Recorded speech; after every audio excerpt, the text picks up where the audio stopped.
Bonjour à tous, je suis Claire Béziot, journaliste pour le site Géronto-News qui s'adresse aux professionnels des EHPAD et de la gériatrie. Donc, je suis ravie d'ouvrir ce premier webinaire Géronto-News aujourd'hui. Donc, bienvenue à nos intervenantes, bienvenue à vous tous qui nous suivez à distance. Alors le sujet des comités éthiques en EHPAD, ça fait déjà un petit moment qu'on l'a choisi pour ce webinaire parce que c'est un sujet qui monte. Et vous le savez certainement, donc il permet d'aborder en collégialité des sujets aussi divers que la fin de vie des résidents, leur vie intime, la liberté d'aller venir, la bientraitance. Et c'est d'ailleurs une préconisation du comité contre la lutte contre la maltraitance en 2019, si je ne m'abuse, que ça devienne une obligation en EHPAD parce que pour l'heure, ce n'est une obligation que dans le secteur sanitaire. La petite surprise du chef, auquel on ne s'attendait pas forcément, c'est que la semaine dernière, pendant l'examen en première lecture à l'Assemblée nationale de la proposition de loi Bien vieillir, qui est une proposition de la majorité présidentielle, les députés ont acté l'obligation de créer un tel comité éthique en EHPAD. Alors, on ne va pas s'emballer pour l'instant, le texte de loi a encore son petit bonhomme de chemin. Il doit notamment terminer sa première lecture à l'Assemblée qui a été interrompue par faute de temps, tellement il y avait d'amendements déposés. Il doit aussi passer devant le Sénat. Donc, mais en tout cas, on peut dire que c'est un sujet dont s'est saisi le gouvernement, qu'il a identifié comme nécessaire. Et ça encourage quand même les EHPAD à se pencher sur le sujet. Alors, je présente nos intervenantes aujourd'hui. On a Solène Brugère, qui est avocate, spécialiste du secteur médico-social depuis maintenant plusieurs années et des droits des résidents notamment. Karine Lefeuvre, vice-présidente du Comité consultatif national d'éthique et professeure à l'EHESP. Et Pascale Viel, directrice de 2 EHPAD de la fonction publique territoriale dans les Côtes-d'Armor. Alors on va commencer. Je précise tout de suite pour nos participants à distance, si vous avez des questions, vous pouvez les poser sous la vidéo. Normalement, vous avez ajouté un commentaire qui apparaît. Vous pouvez ajouter votre question par écrit. Et nous y répondrons en fin d'émission. On se dégagera un petit temps pour y répondre. Pour l'heure, je m'adresse à vous, Karine et Solène, pour commencer. Est-ce qu'on peut dire que la question, là, aujourd'hui, c'est plus « faut-il monter un comité éthique en EHPAD ?» mais bien « comment le monter et comment s'y prendre ?» Je commence et oui. Puis on échangera après. Donc d'abord, bonjour à toutes et à tous, parce que je sais qu'il y a quasiment 600 personnes qui se sont inscrites, ce qui montre d'abord l'intérêt du sujet. Pour être très succinct, la question n'est pas nouvelle, mais on n'a jamais autant parlé de la place de l'éthique depuis la crise Covid, plus Orpea, mais je pense que Solène complétera après. La question n'est pas nouvelle parce que, et j'ai repris simplement pour vous montrer, vous aurez les liens, les recommandations de 2010 de l'ANESM sur le questionnement éthique, donc 2010 par rapport à la loi de 2002 qui évoquait ces questions de qualité, c'est déjà important. Ensuite, il y a un arrêté de 2012, janvier 2012, qui crée les espaces de réflexion éthique régionaux, donc pôle ressources important. Un aide-mémoire de l'espace de réflexion éthique d'Île-de-France sur créer et animer une structure de réflexion éthique, donc quelque chose de très pratique. 2019, on fait un saut, la note d'orientation que vous venez d'évoquer, Claire, sur une action globale d'appui à la bientraitance et qui, en 2019, préconise de rendre obligatoire la création d'un comité éthique dans le médico-social. Pour arriver aujourd'hui, 2021, loi bioéthique qui, au niveau du CCNE, c'est important parce qu'au niveau national, dit qu'il faut, le CCNE a dans ses missions d'animer tous les ans un débat éthique, y compris, donc sous-entendu, avec les espaces régionaux et aussi avec les établissements. La fameuse charte éthique pendant la crise Covid, je pense que tu en diras un mot sur l'accompagnement du grand âge qui est extrêmement pratique. Voilà, avec le guide repère. Et enfin, il y a aussi la défenseur des droits qui a un rapport sur les droits des usagers en EHPAD. Et bien sûr, le référentiel de l'HAS en 2022, complété en 2023 par l'évaluation du recours au questionnement éthique. Vous voyez qu'en fait, tout ça pour vous dire, ça résume, la question n'est pas nouvelle, mais effectivement, aujourd'hui, vous, directeurs et professionnels des établissements, la question qui se pose à vous, c'est comment je peux faire très concrètement, le plus simplement du monde et en même temps en structurant un minimum, formaliser cette réflexion de terrain. Très bien. Est-ce que vous voulez compléter, Solène Brugère ? Oui, merci beaucoup. Effectivement, ce sujet est fondamental et c'est vrai que je trouve qu'on assiste et précisément aujourd'hui, cette semaine, en ce moment, à une révolution, une espèce de transformation. Donc, merci pour ce thème qui a été choisi. parce qu'on le voit, ça bouge, ça évolue, les députés s'interrogent sur cette question. On va peut-être avoir dans quelques temps, quelques mois, une loi qui rendrait les comités éthiques obligatoires, mais dans l'attente, c'est vrai que par rapport à ce contexte, Karine l'a évoqué, on assiste, donc il y a eu cette longue évolution, on peut aussi citer la loi 2002, on fait la boutique de l'éthique, vous voyez, tout ce que vous pouvez acheter, voir, avec la charte aussi des personnes accueillies en EHPAD qui est annexée au contrat de séjour, ça c'est l'article L311-4 du Code de l'action sociale et des familles. Enfin, il y a beaucoup d'outils déjà qui préexistent. Il y a beaucoup de personnes et de professionnels qui sont engagés dans cette démarche de l'éthique depuis longtemps, il faut le dire, qui ont mis en place des bonnes pratiques.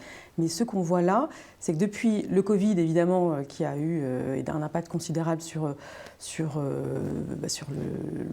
l'accompagnement, la perception des familles, etc., premier choc. Et c'est vrai, il faut le dire aussi, l'affaire Orpea, où on voit il y a un avant et un après. On peut vraiment considérer que c'est une crise. Mais il faut savoir qu'en matière d'éthique et dans tous les secteurs d'activité, notamment dans le secteur commercial et pour les entreprises, les crises éthiques et les scandales, en fait, ont forgé le droit et ont conduit à l'évolution petit à petit des droits, justement, de nouvelles normes plus positives, entraînant vers des objectifs, etc. Et là, je trouve que ce Covid plus cette combinaison avec Orpea a créé cette situation de crise. Mais si on reprend le terme japonais et chinois, c'est vraiment les dangers et l'opportunité.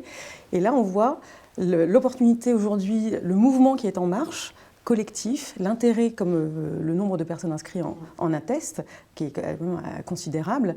Et il y aura, je pense, un avant et un après. Là, on est vraiment ce cœur-là, avec un effet cliquet, il n'y aura pas de retour en arrière. Donc il y a toute cette évolution. Là, on est à cette phase de transformation. Et aujourd'hui, il y a cette énergie collective pour construire ensemble, autour de valeurs partagées, des bonnes pratiques et autour des différentes thématiques qu'on va aborder. Bon alors justement, comment monter un comité éthique? Avant d'être très concret, on peut peut-être revenir sur la définition de l'éthique pour chacune d'entre vous. Peut-être en commençant par Pascal Viel. Donc vous dirigez 2 EHPAD de la fonction publique territoriale au Menet, une commune des Côtes-d'Armor. Vous êtes pionnière, on peut dire, sur le sujet, puisque vous avez commencé à vous y intéresser il y a très longtemps. On reviendra peut-être tout à l'heure en détail. Mais lancé votre première instance en 2014, donc il y a presque 10 ans. Comment vous définiriez l'éthique? Alors moi, je ne souhaite pas définir l'éthique, mais je peux vous donner la définition de qu'est-ce que c'est pour nous l'éthique dans les EHPAD du Menet. Faisons ça. C'est quelque chose de très pratico-pratique. C'est un processus de questionnement face à des situations qui nous interrogent, mais sur lesquelles on bute aussi, sur lesquelles on n'arrive pas à prendre de la hauteur. Et donc, dans ces cas-là, on se saisit de la question et on l'éclaire de tous les regards possibles, sans jamais être prescripteur. Très bien. De votre côté? Alors moi j'aime bien l'aspect pratico-pratique parce que je plaide, sans être avocate, je plaide pour une éthique de proximité et pourtant je parle aussi en tant que vice-présidente du Comité consultatif national d'éthique. Pour moi c'est une science un terreau de questionnement, de doute, de dilemme. Et le rôle de tout comité d'éthique, que ce soit au national ou que ce soit sur le terrain, vraiment à tous les niveaux, à tous les étages, de ce qu'on pourrait qualifier d'ailleurs de maison France de l'éthique, pour reprendre l'expression du président Jean-François Delfraissy, c'est finalement essayer de poser des repères pour chacun sur des situations qui parlent à chacun. Et là, il y a un véritable enjeu d'aller toucher, d'aller toucher le terrain. Et oui, on peut compléter en disant finalement il n'y a pas une définition de l'éthique, il y a une appréhension de la définition en fonction, ça s'apprécie en fonction du temps et de l'espace, des cultures, d'une géographie, d'un pays, d'une région, d'un établissement, d'une personne, d'une collectivité. Et donc il y a plusieurs éthiques possibles, mais moi j'aime bien la définition, 3 définitions. La première, c'est d'Axel Kahn, voilà, avec ce petit bouquin qui est vraiment très... L'éthique est une boussole. Qu'est-ce que l'éthique? C'est une interrogation sur la vie bonne et les valeurs qui les fondent. L'éthique est un mouvement. Elle s'applique aux actions étayant notre libre arbitre entre le bien et le mal, qui est la morale, qui est plus figée et prescriptrice, et détermine le chemin qu'il convient d'emprunter au service d'une vie bonne. Et on peut dire aussi que c'est une réflexion, voilà, qui vise à déterminer le bien agir en tenant compte de contraintes de situation, parce qu'en fait, on a, en fonction des droits, des libertés, en fonction des différentes possibilités, relatives à des situations déterminées, donc des cas pratiques, et c'est un questionnement de l'action sous l'angle aussi des valeurs collectives, des valeurs individuelles, ou portées par exemple par un établissement. Et enfin, la définition qui est justement dans cette charte éthique de l'accompagnement du grand âge, je trouve qui est très lumineuse sur l'éthique engagée et impliquée, qui peut se définir comme une réflexion sur donc, le sens en termes de direction, mais aussi de compréhension de nos actions et leurs valeurs. Et dans le domaine du soin et de l'accompagnement plus spécifiquement, elle vise à rendre les pratiques plus responsables, justes et respectueuses de la personne. Donc après, vous avez une définition, mais loin de donner des leçons de morale, l'éthique vise à éclairer et soutenir la démarche de celles et ceux qui s'efforcent au quotidien d'accompagner les personnes ayant besoin d'aide et de soins. Donc je trouve que c'est très... Éclairer, c'est le mot qui revient vraiment. À plusieurs. Éclairer en collégialité à plusieurs. Donc voilà, il y a cette réflexion, cet éclairage pour connaître en fait le cadre, le référentiel des droits, des libertés qui s'appliquent. Et ensuite, l'éthique appliquée. Ensuite, c'est pas juste la réflexion ou connaître, c'est ensuite connaître ou mettre en place des actions très concrètes, pratiques sur le terrain, petites ou grandes, peu importe, mais qui vont répondre à ces enjeux. On peut juste préciser que la charte auquel vous faites référence a été notamment rédigée par Fabrice Gzil. On fait toute la présentation. Le philosophe Fabrice Gzil, et elle est sortie en 2021, si je ne m'abuse. Oui, à la demande de la ministre Brigitte Bourguignon à l'époque. Et elle résulte, en fait, cette définition et l'ensemble des préconisations, qui sont un cadre très intéressant, résulte d'une concertation collective de plus de 4500 personnes, je crois. Oui.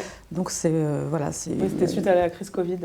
Et piloté par l'espace de réflexion éthique Île-de-France. Oui, tout à fait. Voilà. Oui. Voilà, on peut peut-être passer à la pratique.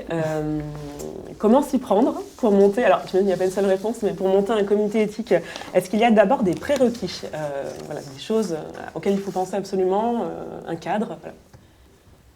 C'était toi, Jean. Alors, je peux commencer, effectivement. On vient de parler du regard pluriel, de la nécessité de trouver un lieu, une place des acteurs, sensibiliser aux questions avec quelqu'un qui puisse coordonner, qui puisse piloter, qui a reçu une formation, qui a suivi une formation sur ces questions-là. Est-ce qu'on peut s'improviser éthicien? En tout cas, c'est de la compétence de tout un chacun, mais il faut quand même, pour le pilotage, la coordination, avoir ce minimum de background de formation. Je dis ça parce que tout à l'heure, on échangeait sur la question des compétences. Pour moi, vraiment, le grand défi de l'éthique, c'est de toucher tout le monde. Je l'ai dit tout à l'heure, que chacun ose justement s'en emparer. Donc, c'est pour ça qu'il faut trouver finalement quelque chose qui soit accessible. Et souvent, le contre-argument, c'est de dire « mais on n'a déjà pas suffisamment de temps, on est déjà pas suffisamment nombreux. Est-ce qu'on va prendre le temps de cela ?» Et on le disait en préparant cette réunion, c'est que finalement, ce n'est jamais une perte de temps, au contraire, mais c'est un objet de fédération, c'est un objet fédératif. Donc, pour conclure, en tout cas, et avant de passer la parole aux autres, l'éthique, ce n'est pas une norme, mais il faut un minimum quand même la formaliser. Il faut un minimum la cadrer.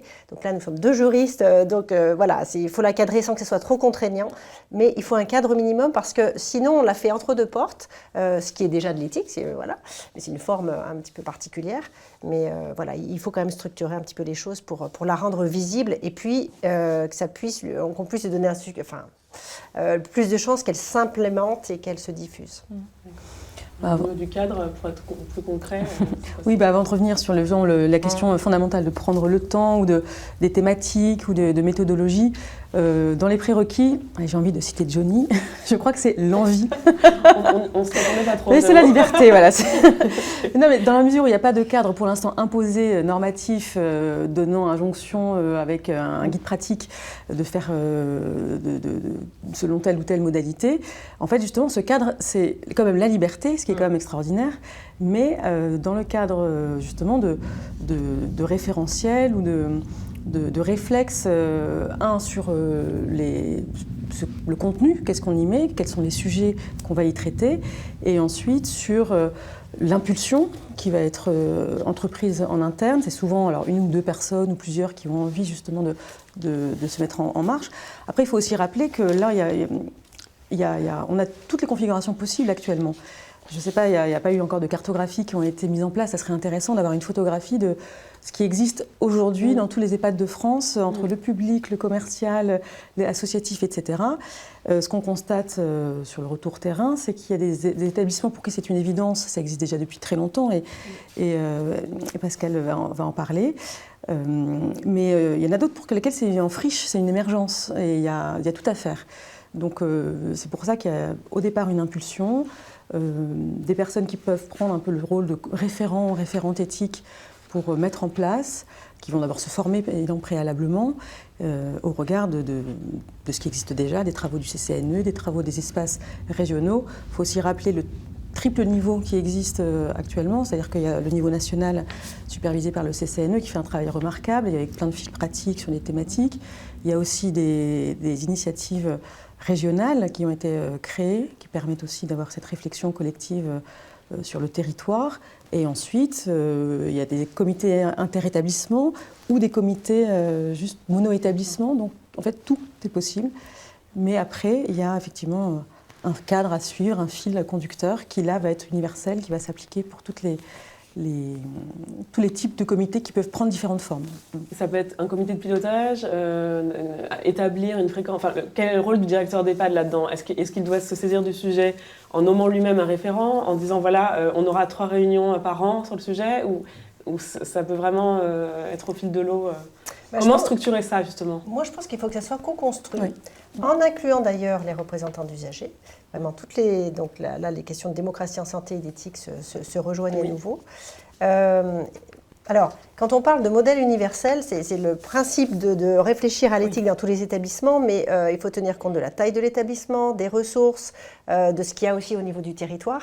Il n'y a pas un modèle, en fait. Il n'y a pas un modèle, mais il y a quand même effectivement... Je vais dire plutôt. Oui, tout à fait. Mais entre un comité, par exemple, un comité qui s'appelle comme ça, réunion éthique, café éthique, peu importe, quand il y a par exemple une seule personne qui est en charge, qui porte sur ses épaules en tant que référent éthique dans un établissement, on voit bien que ça ne peut suffire en soi, même s'il a toutes les formations du monde.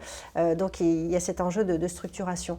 Il y a beaucoup de débats par exemple sur la place du directeur d'EHPAD ou la présence ou pas. Donc vous nous raconterez. A-t-il droit au chapitre dans la C'est une des questions les plus débattues à chaque fois qu'il y a un comité d'éthique qui se crée.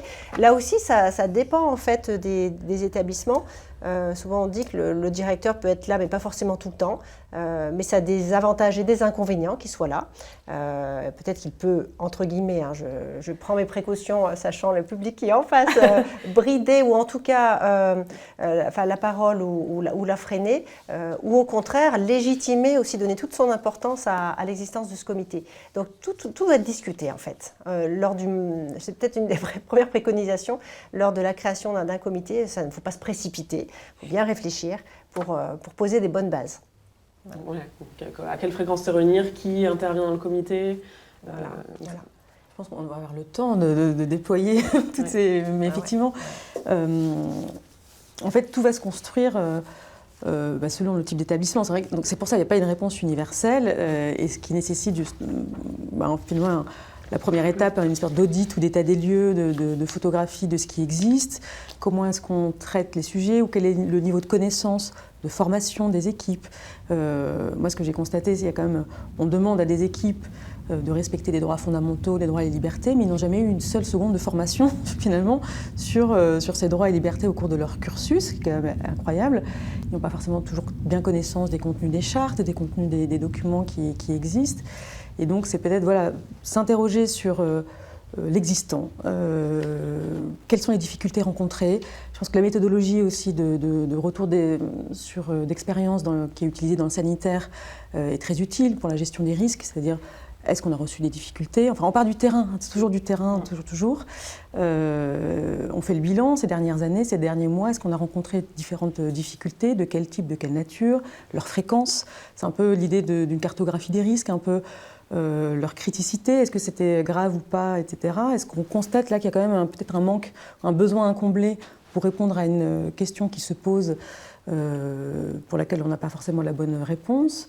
Est-ce qu'au contraire, tout le monde a été super bien formé, a assisté à différents comités d'éthique, et bien briefé sur la liberté d'aller et venir, sur la fin de vie, sur les bracelets, la caméra, les robots, etc. Peut-être poser tous les sujets. Il faut faire un état des lieux, en fait. Je pense que c'est la première étape, moi, que j'ai identifiée sur ce qu'on fait pour répondre, pour savoir ensuite comment construire avant de donner la réponse. Et après, en fonction des besoins, va se dessiner, mais toujours dans ce travail de co-construction qui est très important. Je ne pense pas qu'il faille désigner une personne, parce que si c'est une contrainte, ça ne va pas forcément être bien accepté, surtout qu'il ne faut pas oublier que c'est pendant le temps de travail des personnes, ou parfois en dehors, de manière un peu imposée. Enfin, ça aussi, ça doit être encadré. Donc il y a cette question de temps, de ressources humaines et de temps, plus que matériel. Mais effectivement, on va peut-être revenir, mais prendre ce temps, c'est fondamental parce que c'est la clé en fait du succès. Peut-être pour compléter sur l'aspect très pratico-pratique, mais je pense que c'est vraiment le témoignage de Pascal Viel qui serait intéressant à ce point. À partir de documents aussi simples que celui-là, mais tout à fait intéressant, qui date de 2017, mais qui est encore complètement d'actualité, de l'espace de réflexion éthique Île-de-France, donc créer et animer une structure de réflexion éthique. Voilà, c'est une base, c'est un canevas de base avec des questions de base, mais il faut aussi apprendre à s'en détacher. C'est un support de réflexion en disant, tiens, peut-être que nous, on pourrait aller plus loin, etc. Comparer avec les collègues du territoire ou d'ailleurs. Et on le redit, on l'a dit tout à l'heure, mais c'est une question transversale, c'est-à-dire que ça ne touche pas que les établissements publics, que les établissements privés, associatifs ou lucratifs, ça doit toucher tout le monde, comme d'ailleurs les questions de bientraitance et de lutte contre la maltraitance sont absolument transversales. D'accord. Et je m'adresse à vous donc, qui nous suivez à distance. Si tout va bien, vous devez avoir les liens de la documentation évoquée par Karine Lefebvre en bas de la vidéo. Voilà, trouvez tous les petits documents. Je me tourne maintenant vers vous, Madame Viel, donc directrice d'EHPAD, donc voilà, pour avoir un vrai point de vue terrain sur comment monter un comité éthique. Vous allez nous relater votre expérience. Alors, vous avez commencé à mettre en place, comme je disais tout à l'heure, un groupe en 2014, dans vos 2 EHPAD, mais aussi en intégrant 4 autres EHPAD. Donc, c'était un espace inter-éthique, inter-EHPAD. De quoi c'est parti? Quelle est la genèse de ce déploiement et comment vous avez mis en place les choses à votre échelle, alors que vous aviez peut-être encore moins d'outils qu'aujourd'hui? Moins d'outils, oui, sans doute. Et du coup, c'est quand même parti d'une réflexion d'équipe où on s'est dit, on vient prendre des décisions et mettre en place des actions sur des problématiques du quotidien, très vite, sans beaucoup de réflexion. C'était un peu action-réaction, ça manquait de recul. Et on s'est dit, il faut qu'on prenne de la hauteur. Et comment prendre de la hauteur? On n'avait pas trop de pistes. On s'est rapproché d'établissements qui avaient plus d'expérience que nous, donc sur la région Bretagne, sur le Tréguier, et puis sur l'espace de réflexion éthique de Bretagne. Et on a fait du copier-coller, en fait. On a du coup copié, assimilé pour nous leur organisation, leurs règles, etc., de fonctionnement. Et à 5 établissements, pour démarrer, on s'est emparé d'un certain nombre de problématiques. La première question qu'on a étudiée, c'était quelle est la place qu'on accorde aux familles dans nos EHPAD. Donc c'était très intéressant, mais comme tous les sujets en éthique sont tout à fait passionnants. Ça a très très bien, et ça a été très bien reçu par les équipes parce que la première règle qu'on avait mise en place, en dehors du fait, mais que ça me paraît évident, que c'est sur le temps de travail et pas en dehors, mais la règle qu'on s'était imposée, c'est un représentant de tous les métiers de l'EHPAD. Moi, je pense que le point de vue de la lingère est aussi important que celui de l'infirmière. Donc, il y avait évidemment les psychologues, les médecins coordonnateurs. Mais sur cette problématique en particulier, on a aussi fait venir les proches de nos résidents. Et les échanges ont été extrêmement riches. Ce qui nous a paru aussi très important, c'est que dans le compte-rendu de nos échanges, il fallait qu'on donne envie de lire et de s'approprier, de découvrir les pistes qui étaient proposées là par les personnes qui participaient. D'accord. Et c'était des réunions avec les autres représentants des autres EHPAD, Oui. tous ensemble. Donc Oui. il y avait énormément de monde. Alors. Une vingtaine de D'accord. personnes à chaque fois, avec un temps de préparation, parce qu'on ne peut pas s'affranchir de ce que dit la règle, la loi, le cadre légal. Donc il y avait tout ce travail de recherche déjà, parce que c'est notre support, même si finalement la question de l'éthique, c'est quand le cadre légal ne suffit plus à répondre à notre problématique. Donc il y avait déjà ce premier travail qui était plutôt un travail un peu administratif.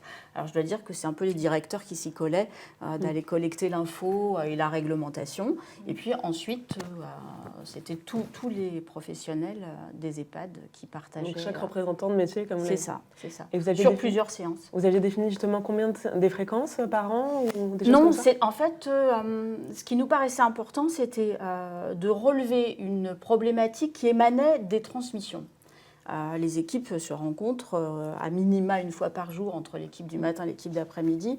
Et là, on peut entendre des choses qui nous interpellent. Et quand ces choses qui nous interpellent reviennent, elles sont un peu récurrentes, ça pouvait constituer un thème, un sujet.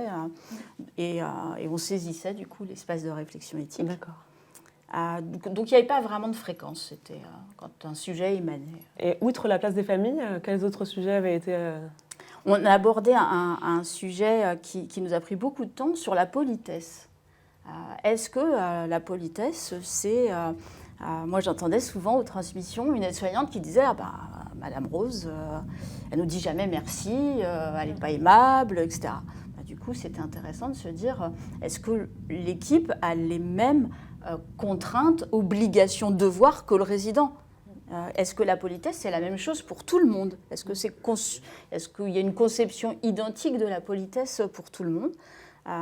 Voilà, donc ça nous a pris beaucoup de temps. Et là, on s'est dit, mais en fait, on manque un peu de compétences, d'expertise. Il faut qu'on fasse venir des personnes de l'extérieur. Et donc, on a fait appel à un sociologue qui est connu sur notre territoire, qui est aussi prêtre et aussi maire de sa commune et philosophe, qui avait un regard très large et qui nous a beaucoup aidés. Et le sujet suivant, ça a été la vie affective et sexuelle des résidents d'EHPAD. Gros sujet s'il en est, effectivement. Voilà, tout à fait. Sujet qui a été interrompu par le Covid. Donc, d'accord. Donc votre belle expérience a été mise à mal par le Covid. Ça veut dire que pendant le Covid, vous n'avez eu aucune réunion Aucune. D'accord. Alors, comment vous avez réamorcé, on va dire, ces comités éthiques ? Sous quelle forme et quand ? Comment ça s'est passé ? Alors l'année dernière, on s'est dit que le Covid avait bon dos, certes, mais qu'il fallait quand même réamorcer les choses, redynamiser un peu les équipes autour de ça. Les collègues des autres EHPAD ne souhaitaient pas repartir, ça leur paraissait trop tôt. Et nous, on s'est dit qu'il fallait qu'on reparte sur de bonnes bases avec une formation. Donc voilà, on sentait bien que ça nous manquait quand même. Et donc, on s'est rapproché de la Fondation des Diaconesses de Reuilly, qui a une docteure en éthique qui intervient dans leurs établissements. On leur a demandé s'il était possible de sortir de leur fondation pour venir nous former. Et on a reçu cette très belle formation, très enrichissante. Et on a fait l'acquisition d'un outil qui s'appelle l'arbre éthique, qui est un outil qui est déposé, qui a reçu d'ailleurs un prix par la FEAP, je crois. Et qui nous sert désormais de façon ritualisée, puisqu'on a dit qu'on n'allait pas attendre qu'un sujet émerge, mais qu'on ferait une réunion de l'espace de réflexion éthique tous les mois. Et là encore, tous les professionnels peuvent y participer.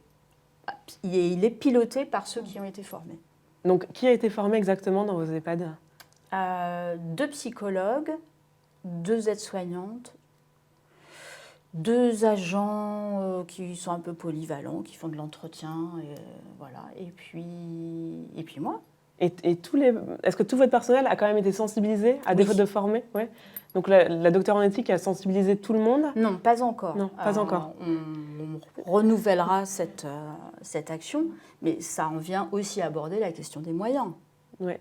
Quels moyens on nous donne aujourd'hui pour mettre en place ce genre d'action ? Alors, quels moyens vous utilisez alors ? Aucun qui viendrait en plus des dotations qui nous sont dues et qui n'ont rien à voir avec cette volonté de prendre un peu de recul. C'est des moyens qu'on débloque en interne. Alors, des moyens qui sont sur nos crédits de formation. Là, on a rémunéré une action de formation. Et puis après, c'est du temps. Du temps et de la volonté et de l'envie.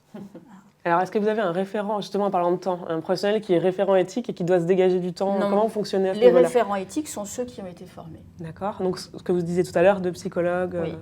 Et alors, comment ils se dégagent du temps au quotidien? Est-ce que si c'est tous les mois, la réunion? Il y a un temps de préparation qui est consacré Oui. au sujet. Et puis le temps ensuite de la première réunion, puis de la seconde, puis de l'écriture du compte-rendu, qui doit être relu vraiment par plusieurs personnes, Oui, parce qu'on a vraiment cette volonté. On n'est pas là pour faire du yak à faucon.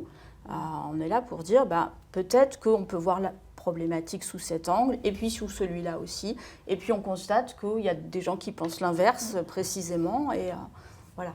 Est-ce que vous participez à ces réunions? Pas nécessairement. Pas nécessairement. Le dernier, je n'y ai pas participé, parce que j'étais appelée ailleurs, et parce que je pense que ma présence n'est pas impérative. Mais j'y assiste avec grand plaisir, au contraire. Et est-ce que vous pouvez nous détailler les 2 ou 3 derniers sujets qui ont été abordés? Une problématique liée à une situation de fin de vie qui était vraiment délicate à appréhender pour les équipes, avec une famille dans la demande, avec beaucoup de questions, des questions qui relevaient plutôt du médical, et avec des médecins traitants qui ne sont pas toujours au rendez-vous. Alors, je ne fais aucune généralité. Oui, on a la chance de travailler sur notre territoire avec peu de médecins, mais des médecins qui sont engagés, avec lesquels on a beaucoup d'échanges, mais qui n'appréhendent pas la question de la fin de vie tous de la même façon, la question du soulagement de la douleur aussi de façon très différente. Ça met les équipes en difficulté. Donc voilà, la dernière vignette clinique, c'était sur cette problématique d'accompagnement d'une personne en fin de vie. D'accord. Et la précédente, c'était la question, ça revenait un peu à un sujet précédemment traité sur la vie sexuelle et affective des résidents, d'un résident qui a un comportement qui met tout à fait mal à l'aise les équipes soignantes. Alors, quel était l'objet de la réunion? C'était d'aider les soignants à... Tout à fait, oui, de donner des pistes aux pour gérer la soignants situation. pour affronter cette situation qui est sans doute pas très aisée au quotidien quand il s'agit d'aller accompagner une personne sur sa toilette intime et qu'il y a des propos et des gestes qui peuvent être difficiles à entendre. On a des collègues extrêmement jeunes qui sont confrontés à cette situation et qui ne savent pas très bien la gérer.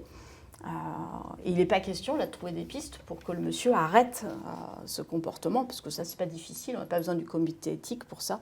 On va voir le médecin, on demande Donc c'est vraiment côté soignant, comment les aider à la appréhender la contention chimique, situation. et puis Ouais. c'est résolu, mais c'est pas ça notre objectif.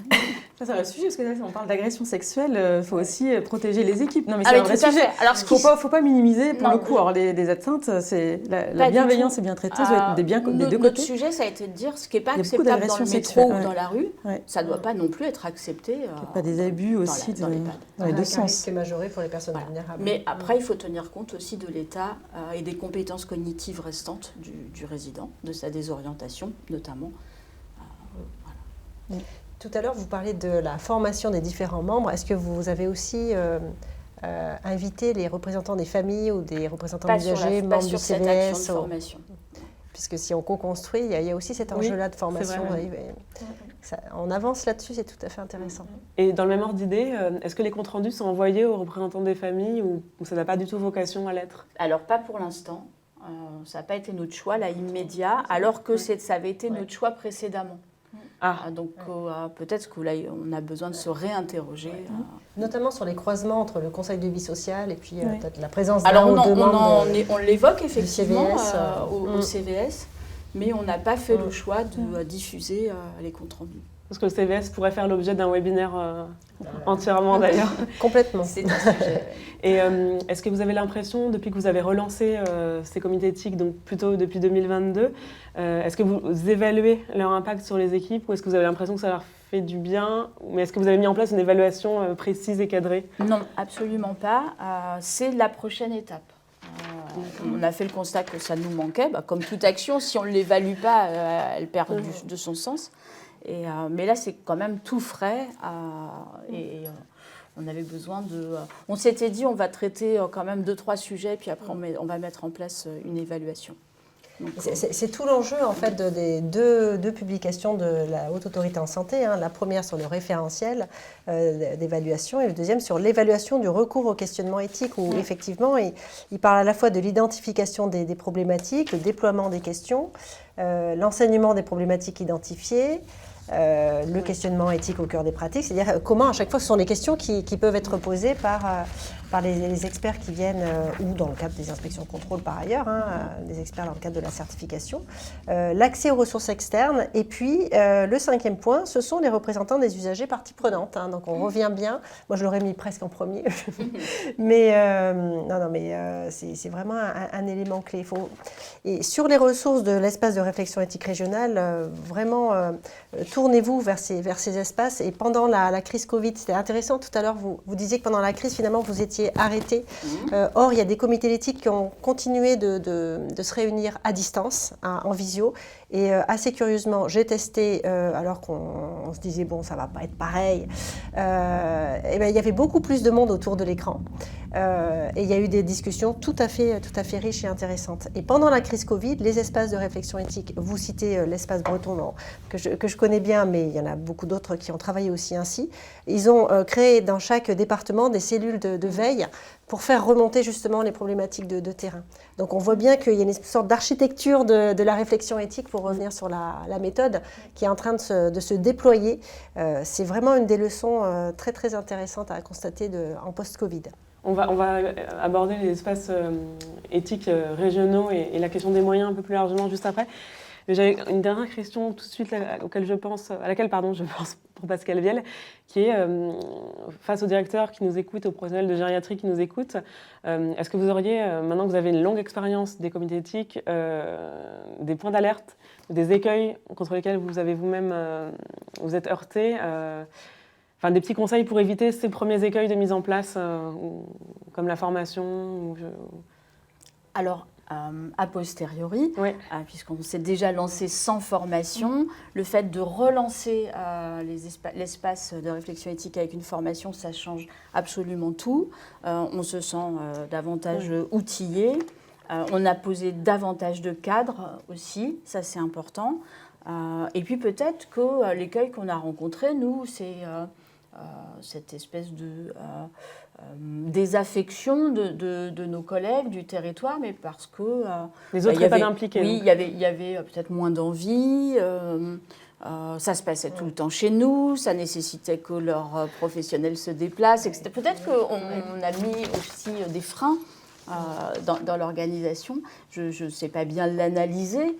Là, j'ai l'impression que nous, on est bien repartis. La question majeure qui reste, c'est les moyens.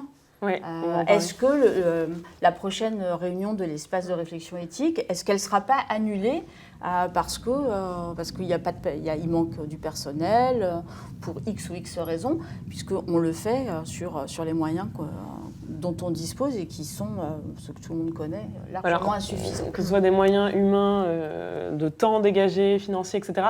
Est-ce qu'il y a des pistes pour des crédits non reconductibles de l'ARS, je ne sais pas, pour se lancer dans la structuration au moins, si ce n'est dans un fonctionnement pérenne d'un comité éthique ? Peut-être, je commence et puis tu complètes. Peut-être que quand même la première chose à dire, c'est que les espaces régionaux de réflexion éthique dont je parlais, j'évoquais l'arrêté en 2012, bénéficient d'un financement de l'ARS. Alors ils sont rattachés au CHU.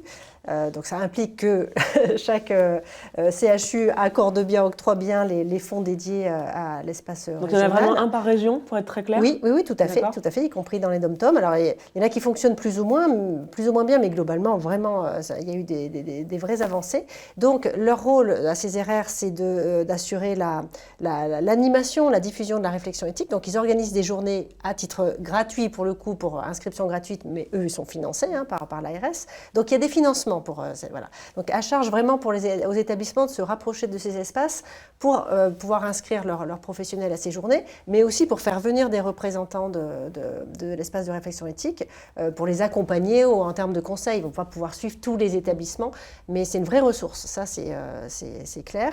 Ensuite, si on regarde les projets régionaux de santé, il y a quand même aujourd'hui dans la plupart d'entre eux des dispositions sur le développement de la réflexion éthique.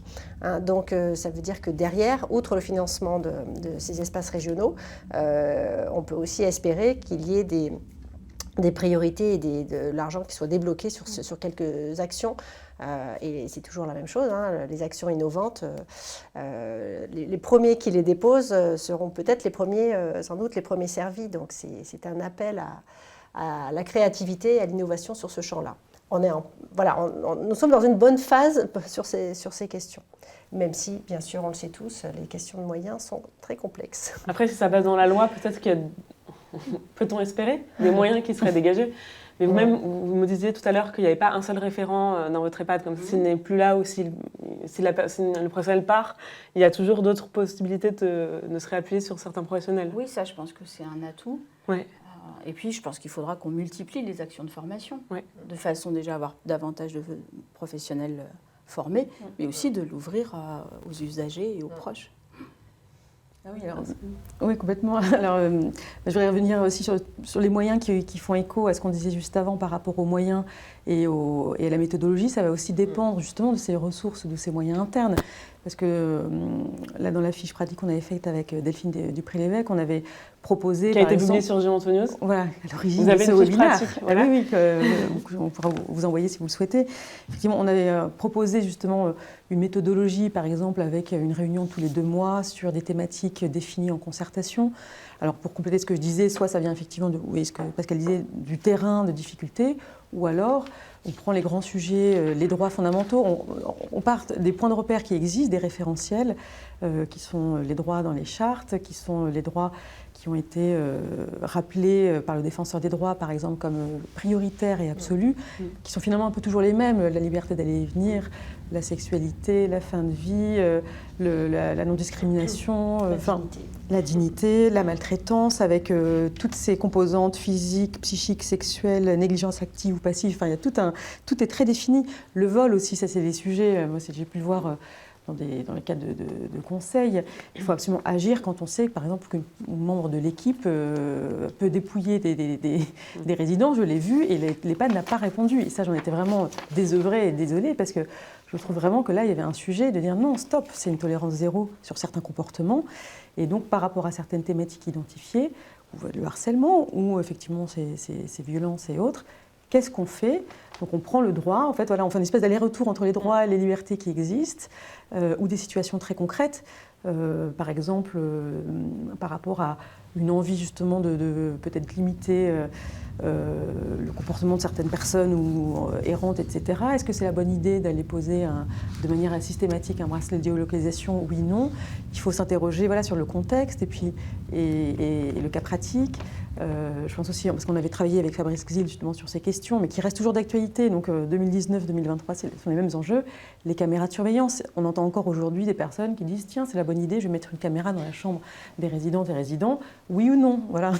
Effectivement aussi les robots, ce genre le numérique, très important le numérique en santé, surtout que le ministère travaille beaucoup sur ces sujets-là, est en train de créer un cadre, un référentiel éthique au niveau européen, qui va ruisseler sur les professionnels dans les prochains mois. Il faut connaître ces sujets-là. Vous-même étant la co-auteure d'un rapport sur l'éthique et les technologies de santé numérique en EHPAD il y a déjà 3-4 ans. Effectivement, c'était en perspective de la loi Grand Âge. On avait réfléchi à la demande du président de la filière Silver-Eco sur le cadre juridique et éthique des technologies et toutes les solutions finalement innovantes. Ce qui est bien, ce qu'on peut améliorer, c'est aussi la réflexion sur le consentement ou qu'est-ce qu'on fait aussi, c'est un droit fondamental, l'information. et ensuite des réponses concrètes à des questions. Donc ça, vous pouvez le trouver, c'est en libre de droit, vous pouvez le télécharger. Et voilà, donc ça, c'est la question des ressources internes qui va en fonction donc, des besoins des personnes disponibles, parce que le faire tous les 15 jours, ça va être trop, mais effectivement, est-ce que c'est tous les mois, est-ce que c'est tous les 2 mois? Ensuite, le faire en invitant des personnes externes ou en concertation avec les comités territoriaux, peut-être 2 fois par an, sur une grande thématique, là, la grande conférence, ou alors en allant sortir de l'EHPAD, en allant assister, comme vous le faisiez, sur des réunions qui s'organisent parfois dans une salle de conférence. Et là, ce sont les EHPAD qui vont venir, qui vont se réunir en concertation. Il y a cette possibilité-là aussi. Et pour les finances, c'est vrai que moi, j'ai pu le constater sur le terrain. Je fais une alerte. Non, mais vraiment, déjà il y a quelques années où j'avais inauguré justement des comités éthiques interétablissements, alors en duo avec un gériatre sur la sexualité ou la fin de vie, sur d'autres sujets, contention, etc. Et il y avait vraiment une appétence, une envie justement des personnes d'avoir, et une sorte de frustration, parce qu'elles me disaient on n'a pas les moyens. Donc ça repose beaucoup sur le bénévolat, mais c'est à ses limites aussi.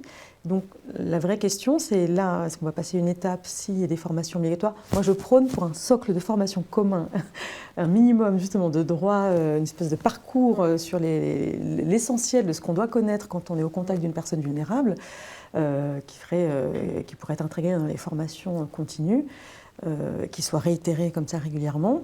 Mais évidemment, ça pose cette question des moyens. Sinon, on va tourner en rond à chaque fois et ça va s'effondrer. Donc moi, j'ai compris qu'il y a des initiatives régionales qui sont menées, ou des ARS, par exemple, qui nous ont dit avoir des enveloppes sur l'angle, par exemple, de la qualité de vie. C'est essentiel.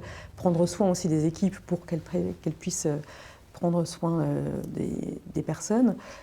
Ça, je peux aussi témoigner un retour d'expérience assez terrain, ou un directeur d'EHPAD que j'avais accompagné sur différents sujets juridiques, notamment pour répondre à des familles qui en fait, ne respectaient pas les droits des personnes.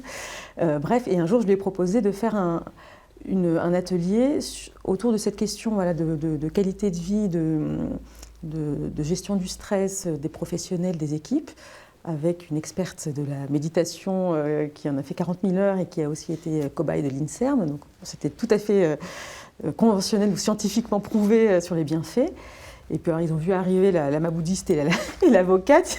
Résultat, tous les PAD étaient là. Il y avait une quinzaine, toute l'équipe, tout le staff était là. Et ça a duré en fait tout l'après-midi parce qu'ils ont pris ce temps. Ça leur a fait un bien fou. Il y a eu à la fois du théorique et des exercices pratiques. Et derrière, c'était l'idée de les accompagner, d'apprendre à se ressourcer, à gérer son stress, sa fatigue, etc. Ça a un outil pour lutter pour la bientraitance, enfin, pour favoriser la bientraitance, lutter contre le harcèlement qui est parfois, ou l'énervement, parce qu'on est épuisé. Et j'étais très surprise en fait de cette expérimentation un peu originale autour du droit à la santé, mais qui a été efficace et il y a eu un retour très positif. Donc on peut trouver ce temps-là et ça fait du bien parce que ça a un impact très positif sur les personnes. Ça libère aussi parfois souvent de charge mentale, de stress, des choses qui soit empêchent de dormir la nuit, soit qui préoccupent. Et donc c'est aussi bénéfique pour la santé finalement des personnes si on a cette attention-là. Je pense que c'est bénéfique pour tout le monde en fait. C'est là où on voit à quel point l'éthique est un sujet transverse, à quel point il touche à la qualité de vie au travail, pas seulement aux résidents, à la façon de s'occuper globalement de tout le monde. Est-ce que vous disiez, Karine Lefebvre, sur le fait que c'est un temps pris, un investissement en temps pour finalement en gagner après? Madame Vidal, vous avez fait appel à d'autres intervenants, hormis le sociologue, ou vous aviez l'intention de faire appel à d'autres ressources sur la thématique, sur la vie affective et sexuelle en EHPAD. En fait, on avait bien avancé et on avait souhaité faire une grande réunion, débat avec les familles. Avant le Covid. Juste avant le Covid. Et on souhaitait faire intervenir une sexologue et une cinéaste aussi qui avait réalisé un très joli film, très poétique sur justement la vie sexuelle d'un couple en EHPAD et comment cette vie sexuelle pouvait être empêchée et jugée par le professionnel. Et c'était vraiment des éléments très importants et qui étaient destinés à venir témoigner. Parce qu'on pense espaces éthiques régionaux, mais on ne pense pas à ce genre de... Comment vous avez trouvé ces interventions? Enfin, la réalisatrice, vous en avez entendu parler. Ça suppose que vous, directrice d'EHPAD, vous soyez très ouverte et très créative aussi. Oui. Moi, j'essaye de... C'est des ressources qui ne sont pas données au directeur. Je pense qu'il faut être un peu curieux et puis essayer de contacter des gens qui sont souvent très, très étonnés qu'on les contacte parce que la sexologue, notamment, j'ai eu du mal à lui expliquer ce qu'on attendait d'elle. C'était la première fois qu'elle abordait la question de la sexualité et du vieillissement, du coup. Et elle était prête à venir. Elle avait une expérience télévisuelle en plus, donc c'était plus facile. Et puis, accessoirement, c'est aussi quelqu'un qui habite pas très loin de chez moi. C'est comme ça que j'ai pu la contacter. Mais je pense que ça aurait été vraiment un très beau projet. Et peut-être qu'on le reprendra à un moment. La crise sanitaire est venue un peu mettre à mal ce projet. Je croyais qu'elle avait bon dos, la crise sanitaire. Oui, pour le coup. Oui. Mais comme on a décidé de reprendre notre réflexion par le biais de la formation, du coup, on n'est pas revenu directement sur les thèmes qu'on avait traités précédemment. En tout cas, ça montre bien qu'il ne faut pas hésiter à élargir les champs des ressources et pas uniquement se focaliser sur la HAS, la NAP ou pour le coup la NAP sur l'éthique. On le disait tout à l'heure, ça concerne tout le monde, l'éthique. Donc, et on peut l'ouvrir largement. Sont des personnes, et leurs équipes sont des personnes de ressources. Oui, les équipes aussi. On a déjà fait un bon tour du sujet. Est-ce que vous auriez une espèce de mot de la fin, si on peut l'appeler comme ça, sur le sujet, des choses vraiment à garder en tête, un message à transmettre à ceux qui nous écoutent? Alors moi j'aurais 2 observations, non aussi même 3. Il y a pour les formations, pour le retour aussi, je trouve que j'ai travaillé avec Delphine Dupré-Lévesque sur ces sujets. Je trouve qu'en duo c'est merveilleux parce que le côté juriste enquiquine un peu tout le monde. Delphine Dupré-Lévesque qui est anthropologue, mais qui a aussi écrit à l'origine les référentiels de bonne pratique de l'accompagnement des personnes âgées à la Haute Autorité de Santé. Donc c'est génial pour avoir l'œil très pratico-pratique. Et je trouve ça toujours intéressant de fusionner la pratique et le cadre juridique et éthique, forcément. Comme ça donne vraiment une vision très globale. Voilà le cadre, et ensuite des recommandations qui peuvent être appliquées tout de suite, en fait, mises en œuvre immédiatement. Ensuite, moi, je voudrais... il y a 2 choses sur cette vision transversale qu'on a évoquée, sur cette vision à 360 degrés de l'éthique. Ça fera l'objet de la prochaine fiche pratique pour Géronto News. Mais effectivement, il y a une sorte de socle indispensable sur la bientraitance des personnes accueillies, évidemment, qui habitent là. Ça, c'est la base, la clé. Il y a aussi ensuite le niveau des équipes. Il y a l'aspect des familles, je vais y revenir juste après. Mais il y a aussi cette construction d'une éthique, alors avec une vision plus large, notamment qui rejoint l'éthique des affaires, et par rapport au référentiel. Je vais prendre un exemple. Si on fait appel à des prestataires pour faire des innovations, justement, de solutions technologiques qui peuvent être des outils très intéressants pour améliorer la qualité de vie des personnes. Encore faut-il que ces outils respectent les droits aussi des personnes. Donc il faut avoir cette vision un peu plus d'ouverture et qui finalement se rattache à une politique d'achat responsable, par exemple, ou de construction d'un écosystème responsable, où il faut aussi veiller à, quand on choisit de travailler avec quelqu'un qui partage les mêmes valeurs, mais qui soit aussi qui assure la sécurité. On peut parler des données, etc., mais c'est fondamental. Alors, par exemple, en droit pour le public, les collectivités, là j'ai fait un webinaire sur les achats publics responsables, numériques. Mais donc il y a tout un référentiel qui encadre. Pour choisir tel prestataire, il y a l'aspect technique, mais il y a aussi qu'est-ce que vous faites sur les aspects responsabilité sociétale. Donc, oui, l'éthique appliquée, oui. Voilà, donc c'est aussi l'environnement et c'est cette vision globale. Et pour finir, je ne vais pas prendre trop de temps, mais justement sur se prendre le temps. On a le temps, prenons le temps. Alors ça c'est quand même fondamental. Pour la suite.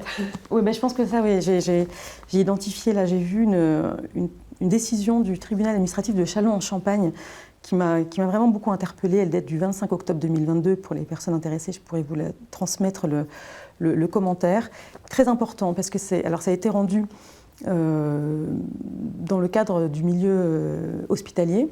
En fait, c'était une personne qui était atteinte d'un cancer, qui était soignée et qui devait être transférée dans un autre établissement pour bénéficier de soins. Bon, elle était gravement atteinte et donc il a été décidé par l'équipe médicale de prescrire des soins palliatifs mais temporaires, le temps du trajet, etc. Bon. La famille n'a pas forcément été informée, ou bien ou comment, et il se trouve que cette personne est décédée des suites de sa maladie quelque temps après. Et la famille a attaqué l'établissement en disant, bon, sur certains sujets, mais celui qui je trouve nous interpelle, nous n'avons pas bénéficié d'une information suffisante sur l'état de santé de notre proche, et donc on n'a pas été en mesure de l'accompagner, on n'a pas été en mesure d'être à ses côtés, et donc on attaque en responsabilité. Et bien, le tribunal administratif rend une décision, je trouve, qui est vraiment très notable, puisqu'elle, effectivement, prend tout en considérant que l'établissement ou que les personnes étaient dans l'urgence, que c'était difficile de trouver ce temps d'information. Ils disent « Ok, peut-être vous manquez de moyens ou de temps, mais néanmoins, il y a un droit à l'information, ça c'est dans la loi, dans le Code de la santé publique, qui s'applique aussi au médico-social. C'est pour ça que c'est important.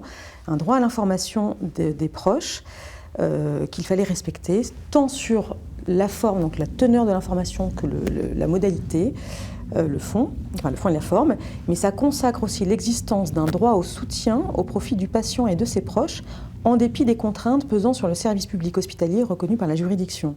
Donc là, vraiment, c'est prendre ce temps, ça vaut le coup de prendre ces quelques minutes pour se préserver, alors là, d'une action en responsabilité, mais là, on voit l'importance, et je pense que c'est un peu une bombe à retardement ou explosif, cette décision, parce que finalement, il y a des familles qui pourront dire, alors dans le Covid, pendant la période du Covid, malheureusement, ça a été le cas tout le temps, nous n'avons pas eu ce temps de digestion, quelque part, ils appellent ça le temps spécifique. Voilà, donc ce nouveau droit, un temps spécifique dédié à l'information et au soutien des proches d'un patient en fin de vie, en l'occurrence. Je crois que c'est très important de connaître cette évolution qui est en train d'émerger, justement, en faisant fi des moyens. Peut-être un point rapide, j'ai vraiment le sentiment au fur et à mesure d'entendre tous ces échanges là ou ailleurs que finalement on revient toujours à cette définition de l'éthique comme finalement cette ligne de conduite et de bon sens. Là, cette décision, elle redit quelque chose qui est tout à fait évident et essentiel. Et d'ailleurs, dans tous les droits qui sont reconnus à la fois par la loi sur les droits des malades ou dans le médico-social, le droit à l'information est celui qui fait l'objet de la jurisprudence la plus importante. Alors peut-être, puisqu'il y a le mot de la fin avant les questions, moi je dirais qu'il y a une attention vraiment à avoir à faire vivre cette éthique de tous les instants. Parce qu'on a parlé tout à l'heure de l'organisation d'instances, mais finalement dans les transmissions quotidiennes, où on peut se faire un temps, peut-être le quart d'heure éthique à la fin de chaque semaine, de se dire tiens, dans tous les cas qu'on a vus pendant cette semaine, est-ce qu'il y a des questions qui surgissent et qu'on pourrait peut-être reprendre ensuite, voilà. Et en faisant ça, en s'obligeant à ce quart d'heure éthique, ça peut être 20 minutes, ou ça peut être, j'en sais rien, mais on s'oblige à formaliser là encore ce questionnement, voilà, et à le reprendre après. Parce que vous parlez de risque tout à l'heure, peut-être que le risque le plus important, c'est de monter plein de choses et finalement que le soufflet retombe. Donc il faut, d'où l'enjeu d'évaluation, en fait, il faut en tirer les conséquences, il faut évaluer ce qu'on peut en faire. S'il y a un compte-rendu du comité d'éthique, c'est s'assurer et trouver la bonne modalité qui soit relayée dans chaque service. Donc c'est là où il faut faire preuve de créativité en fait. Et je sais que c'est là où ça peut être un petit peu compliqué, mais si c'est simplement une note de service, etc., ça ne va pas forcément porter ses fruits. Donc il faut trouver une autre voie. Voilà. Donc c'est un appel à l'inventivité, à la créativité de chacun. Et il y a des très belles expériences qui existent. Donc je pense qu'il y a effectivement sans doute un défi de les mobiliser, de les faire connaître. Voilà. Merci. Un dernier mot, Pascale Vielle ? Oui, moi, vraiment pour les directeurs qui nous regardent, je pense que c'est intéressant aussi du point de vue de la qualité de vie au travail d'avoir cette instance et ce temps-là de réflexion parce que ça fait du bien aux équipes, ça soude, ça redonne du sens. Et c'est aussi apaisant qu'un quart d'heure de sophrologie tous les 15 jours. Parce que là, on se dit qu'on est dans notre cœur de métier. On n'est pas seulement au pied du lit du résident à prodiguer un soin, on est dans notre cœur de métier de comment je peux faire pour que ce soit encore mieux pour eux. Et ça a vraiment du sens pour nos équipes. Oui, le sens. Absolument. Et, dont on parle beaucoup en ces temps très difficiles de recrutement dans les EHPAD notamment. Tout à fait. On va maintenant passer aux questions. Donc, on a une dizaine de questions qui ont été reçues pour nos intervenantes. On va faire en sorte d'y répondre. Alors, la première question, auriez-vous des références de formation pour devenir animateur ou référent pilote d'un comité éthique? À qui s'adresser? Il existe un DU d'éthique, mais il ne peut pas être accessible à tous. Problème de temps notamment. Alors, ceux qui n'ont pas accès à une docteure en éthique de la Fondation de Reuilly, notamment, de Diaconesse de Reuilly, voilà. Est-ce que vous avez des références de formation ou est-ce que c'est encore très hétérogène? Moi, je peux témoigner de ce qu'on fait à l'École des hautes études en santé publique, c'est-à-dire qu'il y a à la fois un master sur le droit de la santé avec une option, un parcours sur ces enjeux éthiques qui existe depuis longtemps entre l'Université de Rennes et le HESP. Il existe en formation continue, en tout cas, elle est en train de se dérouler ces jours-ci justement à 3 jours de formation pour encadrer justement les comités d'éthique et les animer. Et puis, il y a aussi un certificat d'éthique en ligne que l'on a conçu en fait avec l'École de santé publique de Montréal et l'Université de Nantes et le HESP. Et là, ce qui est vraiment top, c'est qu'il y a à la fois toute une série de vidéos en ligne, un temps d'échange chaque semaine avec une doctorante à Montréal, et puis des étudiants surtout, des professionnels qui se forment des deux côtés de l'Atlantique. Et ça, c'est vraiment c'est une ressource intellectuelle et alors c'est pas de la sophro, mais ça permet de trouver un autre souffle en allant chercher un petit peu ce qui se passe ailleurs. Voilà. Après, il y a aussi toutes les formations pilotées par l'espace de réflexion éthique Île-de-France. Il y en a un petit peu partout en France, mais c'est vrai que prenez le temps quand même de bien regarder tout ce qui se passe, de pas forcément aller chercher ce qui est le plus proche de chez vous, de faire cet effort d'aller un peu plus loin.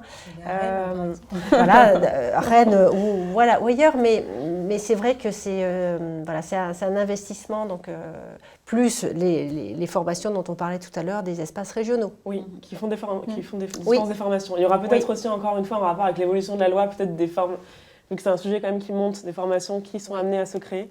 Après, il faudra voir quelles sont leurs qualités. Donc, dans les formations, il y a un peu de tout, notamment dans le privé. Voilà.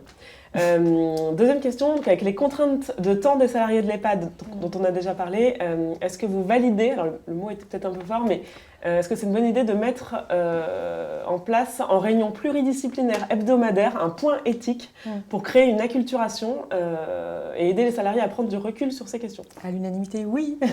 C'est ce qu'on disait juste avant. Faites un point hebdomadaire. Est-ce que vous pouvez l'image de tout à l'heure là, par rapport à je vais reprendre sur l'infusion, l'idée du sachet de thé qu'on met oui, parce que pour reprendre le thème du concours de poésie sur ce temps, c'est très important et c'est une très bonne initiative. Justement, c'est pas une fois tous les 6 mois qu'on va s'en occuper ou une fois par an, c'est un petit peu le plus possible quelque part. Certains ont effectivement mis en place des cafés éthiques. C'est génial si vous arrivez vous réunir ne serait-ce qu'un quart d'heure pour évoquer un point pratique, parce que cette culture justement, ou alors c'est l'idée aussi quand on passe le permis de conduire par exemple, on a besoin d'un temps de préparation, d'un temps d'exercice pour ensuite maîtriser l'outil pour piloter. Si on rentre directement dans la voiture du premier jour, on ne va pas comprendre où sont les manettes, etc. Et on va droit à la catastrophe.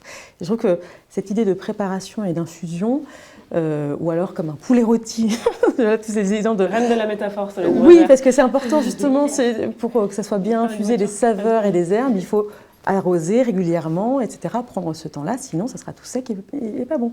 Donc c'est un peu cette idée que vous pouvez retenir, mais souvent on retient mieux les images. Pour faire pousser un jardin, d'entretenir, il faut arroser régulièrement. Si vous faites qu'une seule fois, votre plante elle va mourir 2 jours après alors qu'elle était toute belle. Et que vous aviez donc cette idée de la continuité dans le temps. Et c'est une excellente, si vous arrivez à le mettre en place, ça sera très intéressant d'avoir votre retour. Et d'ailleurs, un petit peu chaque semaine, ça me fait penser à ce que vous disiez au début, ce que vous aviez identifié, c'était pendant les transmissions. Donc vous, c'était carrément un peu chaque jour, ce qui permet peut-être d'identifier des sujets chaque semaine pour ensuite en faire une réunion. Exactement. Au bout de 2 mois, cadrée, 3 mois. Tous les 3 mois ou tous les mois. Voilà. Ce qui est intéressant aussi, c'est quand même qu'à chaque fois qu'on parle d'éthique, on revient aux valeurs du projet d'établissement. Oui, complètement. Et très important ça. On se plaint souvent que le projet d'établissement n'est pas suffisamment Et connu, individuel également, le projet. vécu par Oui, les souvent équipes. que c'est des mots sur un... Voilà. Or, ce temps-là de réflexion éthique, c'est un temps où on rappelle à chaque fois nos valeurs. Donc, je pense qu'en termes d'acculturation, là, on est plutôt sur la bonne voie. Vous avez raison. Et le projet personnalisé aussi, puisque c'est l'occasion justement de se dire pour telle ou telle personne, finalement, ça va être comment mettre en place. Et ça, c'est tout à fait la réflexion éthique. Donc, elle a vraiment deux sens. À la fois cette réflexion formation et des réponses ou des réflexions sur des cas concrets, comme vous le disiez. Tout dépend de ce que vous souhaitez y mettre, en fait, finalement. Parce qu'elle peut émettre aussi des avis dans le cadre d'une prise en charge d'une personne. Donc, tout est possible. Attention, parce que le premier des risques, c'est l'éthique vitrine.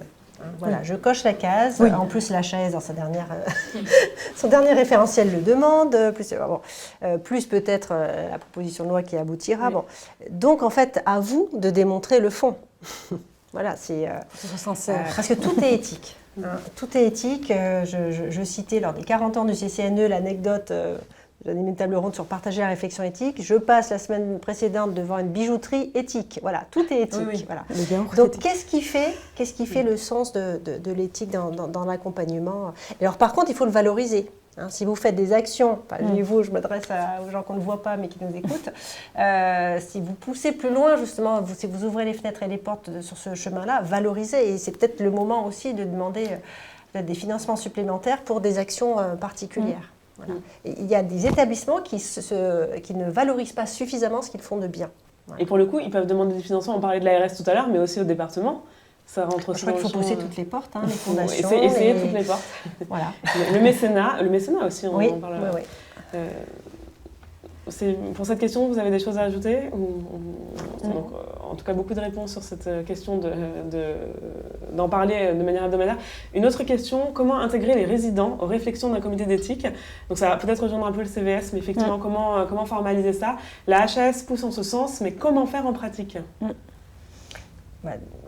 Déjà, le premier principe, c'est qu'on ne va pas, on le dit souvent, ne pas penser pour eux sans eux. Là, ça c'est une application très concrète.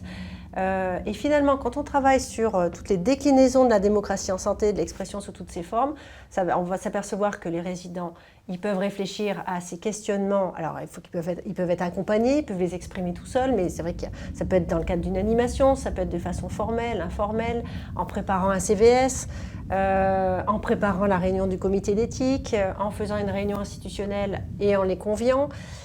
Là aussi, il faut faire preuve d'une créativité. Il n'y a pas un seul chemin. Voilà, c'est peut-être ça. Pour cheminer en réflexion éthique, il n'y a pas un seul chemin. Est-ce qu'on peut voir un résident dans la réunion trimestrielle du comité d'éthique Évidemment. Évidemment. Oui. Je peux Après, parce qu'il va y avoir des questions de... J'ai perdu le mot. Confidentialité.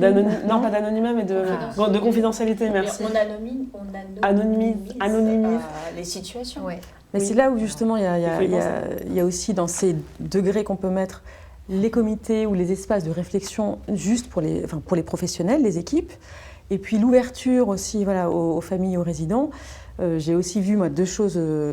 L'un où sur la sexualité avec le gériatre, on parlait des droits des personnes, etc. C'était formidable, mais les personnes étaient en train de regarder la télé à côté. Et j'ai dit que c'est quand même dommage si on ouvrait la porte parce que ça les concerne un petit peu. À contrario, un comité sur le département où là, les familles entières étaient venues et c'était vraiment une ouverture. Et c'est vraiment essentiel parce que les familles en plus ont besoin de dialogue, les personnes aussi. Elles aussi, elles ont le droit d'avoir accès, connaissance à leurs droits. Donc, en fonction des thématiques identifiées, c'est très bien. Puis de les faire participer aussi, de les impliquer pleinement. De votre côté, j'ai compris que les résidents, pour l'instant, n'étaient pas impliqués, ni les familles, mais que c'était en réflexion. Alors, les résidents, oui, par le biais des animations et d'une partie des outils qui nous ont été fournis par la formatrice. Mais les proches, les familles, non, pas encore. D'accord. Et comment les résidents sont intégrés? Vous parlez d'outils, par quel biais ils sont intégrés? Alors, on a un jeu de photos et on leur demande de s'exprimer aussi par ces photos, dans un premier temps en tout cas, sur le sujet. Alors, on tâtonne encore, on vient de commencer. On a besoin de s'habituer à ces outils aussi. Mais c'est aussi l'occasion de former les personnes et les familles, parce que parfois, il ne faut pas oublier que ce sont des proches, peut-être par méconnaissance, mais qui ne respectent pas les droits des personnes. Donc c'est aussi bien qu'elles puissent savoir le cadre, pourquoi les équipes agissent de telle ou telle manière. Et c'est très important en termes de prévention des risques et des contentieux, cet aspect de dialogue et de communication. Cette ouverture sera certainement très bien la bienvenue. Alors, on a une autre question sur est-ce que les participants au comité éthique doivent être fixes, c'est-à-dire toujours les mêmes. Donc un ou une intervenante qui nous souhaite distance, je ne sais pas, qui explique que dans l'EHPAD où cette personne travaille, il y a un temps animé par la psychologue dédié à la réflexion sur les problématiques éthiques. Chaque semaine, des soignants différents participent. Il y a bien sûr la rédaction d'un compte-rendu accessible à tous. Bon, est-ce qu'on va avoir des comités tournants Tout est possible. Voilà. Chez vous, il y a toujours les mêmes référents quand même qui participent. Il y a quand même sur le pilotage les personnes qui ont été formées. D'accord, toujours. Et après, oui, sur les dernières sessions, il y a des agents qui n'ont pas été formés, qui sont venus. Mais je pense qu'il faut peut-être un socle. Ouais. C'est ça, cette idée, c'est quand même que tout le monde, pour moi, soit sensibilisé, donc puisse y participer sur des thématiques, j'allais dire emblématiques. Tout le monde devrait avoir une sensibilisation dans un certain délai. Donc c'est bien que ça puisse être ouvert à tout le monde. En fait. Mais après, selon les sujets, vous les infirmières qui sont concernées par ce résident qui avait des gestes déplacés pendant les toilettes, peut-être que toutes les infirmières concernées ont assisté à cette réunion, je ne sais pas. Non, pas nécessairement. Pas nécessairement. Non. D'abord parce que c'est pas possible d'un point de vue de gestion des plannings. Mais c'est non, pas forcément. La thématique a été posée. Il y avait le socle de professionnels formés et puis quelques professionnels qui ont souhaité y venir. Après, ce qui est important, c'est qu'est-ce qu'on fait du compte-rendu. Oui. Je pense que, alors, pour répondre à votre question, je dirais oui et non. Je pense qu'il faut quand même un socle pour la continuité, un socle de personnes permanentes, pour la continuité des échanges et de la construction de la réflexion éthique au sein de l'établissement. Par contre, bien sûr qu'il faut de la souplesse et ouvrir. Oui. Je disais tout à l'heure d'ouvrir les fenêtres ou les portes de que la tout le maison monde éthique. sache dans l'EHPAD qu'il y a cette réunion sur ce sujet-là. Que tout le monde sache et que tout le monde ose et s'organise pour venir déposer une situation. Et je pense que le pari sera gagné quand tous les professionnels de l'établissement, à un moment, se diront « Bon, moi, ça me pose problème. Bon, c'est quand la prochaine réunion est-ce que je peux y a le réflexe. Voilà. Tout à fait, c'est le réflexe. Voilà. Et qu'on n'entende plus « Je ne suis qu'une aide-soignante, je ne suis qu'un... » Par contre, que tout le monde vienne à chaque fois, non, pas forcément. Voilà, je ne suis que... Non. Toute parole et expression est importante. Et vous savez, moi, je suis toujours très surprise quand on pose des choses sur la table avec des professionnels très différents et qu'à la fin, ces professionnels nous disent « Ah ben merci parce que vous avez créé, alors vous, peu importe qui, créé des conditions pour qu'on puisse dire quelque chose. » Voilà. Et dans ces occasions-là, on s'aperçoit que la direction a pu, le comité de pilotage a pu essayer de résoudre la problématique, se soit activé et passer du temps, et que malgré tout, il n'y a pas une espèce de cloisonnement avec certains professionnels, alors que tout le monde œuvre sur la même chose. Donc c'est pour ça qu'il faut vraiment ces lieux communs à un moment. Moi, je pense que le socle là de professionnels formés, et juste sa légitimité, c'est d'être garant du cadre. Parce qu'il faut quand même rappeler à tous les professionnels qui ont été formés qu'on est là sur un espace de non-jugement, d'accueil bienveillant, d'opinions qui ne sont pas forcément les nôtres.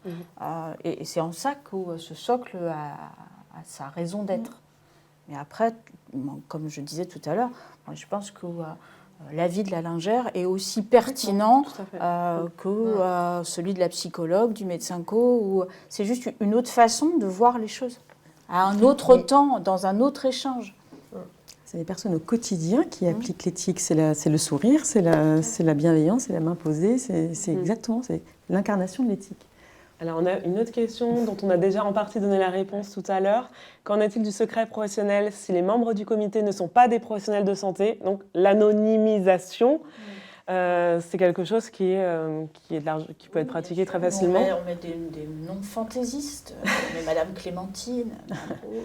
Je pense qu'il faut... Pardon. Il faut pas confondre, en fait, ce qu'on disait tout à l'heure, le quart d'heure éthique, en se disant, sur la situation de Monsieur X ou de Madame Y, entre professionnels de santé qui peuvent, du coup, partager à la fin de la semaine. Et puis, les questions en surplomb qui se disent, là, il y a cette question sur les relations, sur la place des des familles, etc., qui là vont être traités dans un comité d'éthique et on s'en fiche complètement de savoir que c'est monsieur X ou madame Y. C'est pas ça, c'est la problématique. La vignette clinique de madame X ou de madame Y, elle vient juste servir le questionnement. Voilà. C'est le point de départ. Oui, c'est ça. Après, on l'oublie, on le met totalement de côté. Oui, l'idée, c'est pas de parler de A à Z du profil du résident. C'est bien de le rappeler. Alors, une question un petit peu technique. Quel statut juridique choisir pour un comité éthique qui est présidé par un professionnel de l'éthique venant bénévolement? Devons-nous le rattacher à une association ou bien le faire intervenir sous le statut de bénévole? On sent la question. A-t-on la réponse? On avait dit qu'on ne rentrait pas dans les détails ni de responsabilité ni de structure juridique. J'ai l'impression que cet intervenant veut vraiment monter un comité d'éthique très prochainement. Alors ça, effectivement, mais ça, on ne peut pas répondre comme ça en une seconde. Ça doit faire l'objet justement d'un examen. Mais c'est une très bonne question, juste pour ouvrir sans y répondre, qu'on peut aller plus loin dans la structure en créant effectivement, en donnant un statut juridique à un comité d'éthique. Qui là peut avoir un fonctionnement de saisine avec restitution d'avis, comme ça se passe d'ailleurs dans les conseils de l'ordre, etc. Donc vraiment très officiel, dans un cadre effectivement associatif, ce qui peut aussi ouvrir des questions de responsabilité quand il y a des avis qui sont rendus et que le médecin les suit ou autre, si jamais derrière il y a des sujets, il peut y avoir des questions qui se posent. Donc je ne peux pas y répondre, ça serait mais ça, il faut savoir que ça va effectivement du café jusqu'à la structure juridique. Être créatif, comme vous disiez. Voilà. Moi, ce qui me gêne, c'est le caractère bénévole. On peut avoir effectivement des personnes qui s'impliquent, qui ont un cursus, etc. Mais il ne faut pas oublier, c'est ce qu'on dit, je pense, depuis le début, c'est un temps et un levier de la réflexion éthique qui doit être reconnu en tant que tel, sur le temps de travail surtout. Hein, c'est pas une exception, enfin, c'est la fameuse cerise sur le gâteau. Oui. Donc ça veut dire qu'il faut reconnaître aussi le temps investi, et notamment quand il y a des ressources extérieures et des personnes qui viennent accompagner, que ce soit des ressources de juristes, de philosophes, qui seront peut-être présents à chaque fois ou pas. C'est peut-être le fameux 06, la ressource, ou le prof de philo du lycée d'à côté. Hein. C'est pas forcément rechercher, se compliquer la tâche. Mais il faut reconnaître aussi le temps et l'expertise, tout à fait. Donc c'est pour ça que je prendrai le terme de bénévolat avec pourquoi toujours, oui. Vraiment, il y a un enjeu très fort sur cette question-là. Ah oui. C'est noté. Peut-on intégrer un comité éthique dans les CVS? CVS, sachant qu'ils se réunissent 3 fois par an minimum. Oui. Alors, faut pas tout je dirais qu'il ne faut pas tout mélanger et au contraire, il faut être très très clair sur ce qu'est l'instance éthique, quel que soit son nom, au sein de l'établissement, le conseil de la vie sociale. Il y a parfois aussi un comité d'éthique, un comité de bientraitance, etc. Donc, il faut être très clair sur à quoi servent chaque instance. Vous le direz mieux que moi. Voilà. Et alors, par contre, qu'au sein du CVS, on évoque les activités du comité d'éthique ou qu'on demande aux membres du CVS de faire surgir des questionnements éthiques qui seront traités, voilà, là oui, donc il faut faire des liens. C'est pour ça que tout à l'heure je vous posais la question s'il y a des membres du CVS qui font partie du comité et peut-être réciproquement des membres du comité d'éthique qui viennent régulièrement restituer les travaux au sein du CVS. Il faut faire des liens en fait, je pense. Complètement. Bon, de votre côté, vous me disiez tout à l'heure avant ce webinaire que vous n'aviez pas un mode d'emploi du CVS très normé.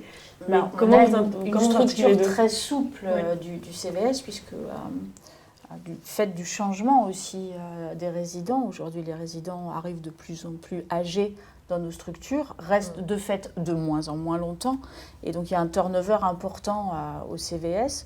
Donc nous on l'a ouvert à tous, et vient qui veut.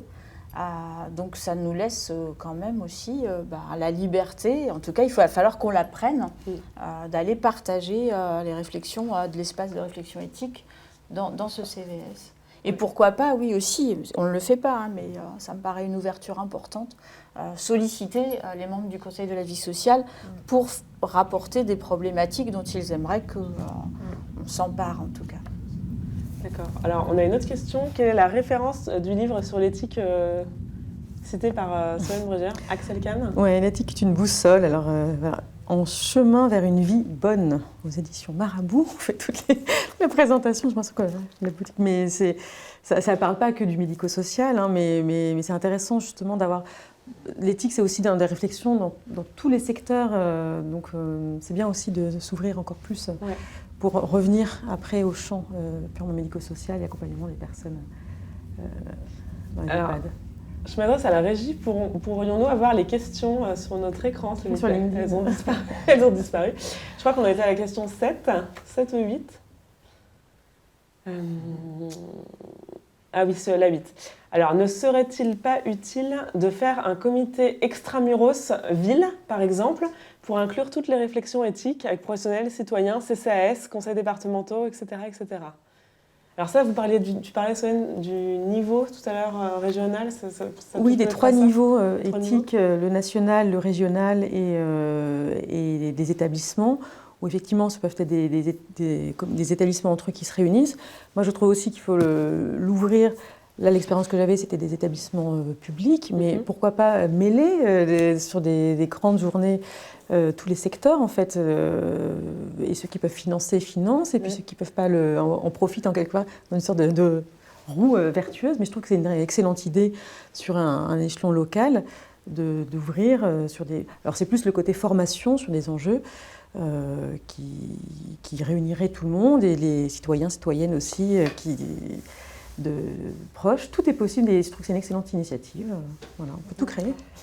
Alors, on en vient tout à l'heure, je parlais du déploiement de l'architecture éthique au niveau territorial. Il y a des réflexions en cours sur des plateformes départementales de réflexion éthique ou sur des pays. Enfin voilà, c'est très très intéressant à observer.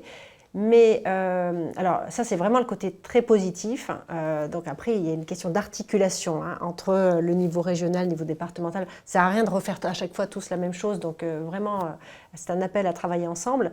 Mais n'oublions jamais que l'éthique de proximité, c'est l'éthique qui part du terrain. Donc je vous regarde, ce sont les cas concrets qui vont parler d'abord en fait, aux professionnels qui les vivent. Et ensuite, effectivement, il peut y avoir cette comparaison, cette ouverture vers l'extérieur. Mais il ne faut pas lâcher la proximité. Moi, j'y tiens beaucoup. Un mot à rajouter ? Non, je pense qu'on a tout dit. Alors, on arrive à la clôture de ce webinaire. Je crois que Solène avait une petite annonce évoquée tout à l'heure, le concours de poésie. Oui, pour le coup, si vous voulez faire intervenir les résidents, ça rejoint aussi l'éthique. Une démarche éthique qui est attentive au bien-être des personnes, mais aussi des équipes. Avec Delphine, on a créé l'année dernière un concours de poésie. Le premier thème, c'était sur prendre le temps. Et cette année, c'est sur les saveurs de la vie.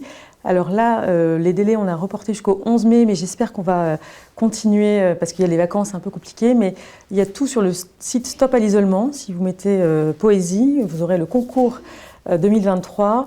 L'année dernière, on a eu des textes extraordinaires, même de personnes qui avaient Alzheimer, qui étaient en fin de vie, qui ont fait des textes absolument bouleversants. Des textes écrits avec les équipes accompagnatrices, soit individuelles, soit collectives. On avait reçu plus de 400 textes. Et ça a fait l'objet d'un recueil de poésie qui est magnifique. Et la remise des prix a été faite au ministère de la Santé. Le ministre était là. Et vraiment, on a vu des personnes qui sont venues d'EHPAD de toute la France, c'était magnifique, ou même des résidences seniors et autres, mais là on parle aux EHPAD. Donc si vous voulez candidater, n'hésitez pas. Ça procure beaucoup de joie, de stimulation, et c'est bon pour la santé. D'accord, donc le site internet Stop à l'isolement, par exemple, Delphine Dupré-Lévesque et Solène Brugère, avocate. On va clôturer ce webinaire, donc merci aux intervenantes beaucoup. Merci à vous de l'avoir suivi à distance. Sachez qu'il sera disponible en replay d'ici 3 jours, grand maximum, donc on espère demain.